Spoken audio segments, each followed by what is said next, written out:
You into this sort of thing? Maker Pi Pico. It's a little Raspberry Pi Pico board that's soldered onto like a peripheral board. I did some coding with my son today. It was his like first time coding microcontrollers, and this thing comes with CircuitPython loaded, which is a lot easier to wrap your head around, I find, than trying to do the C compile and everything that's on the Arduino line.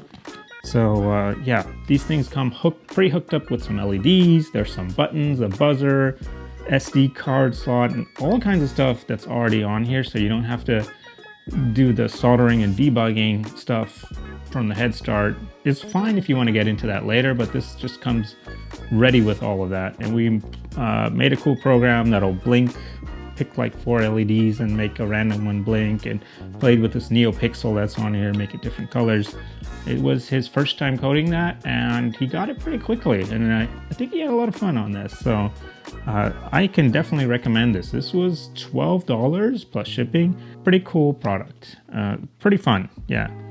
I think I might use this for one of my next projects, actually. I kind of like that everything is already more or less on here.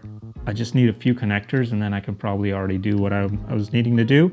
I was trying to make some audio tool, and this already has like a SD card, which I need, an audio jack, which I would have needed for a speaker, and just need one input for a microphone, and I'm good. So yeah, I'll probably try this out for one of my next projects. What would you use this for? I mean, if you have no idea what to do with this, it's a cool thing to get started on and start learning. So yeah, check it out. I'll give you a little detailed view. SD card slot, some buttons that are there, a reset button, some Grove connectors, I think they're called. Yeah, even has the pinouts on the back. I mean, it comes with a documentation card and everything, but yeah, pretty neat product for 12 bucks, man. Can't beat it. Oh, by the way, this also comes with just headers if you want to put your own Pi Pico on there, one with Wi-Fi or whatever. Do what you will. Have a good one.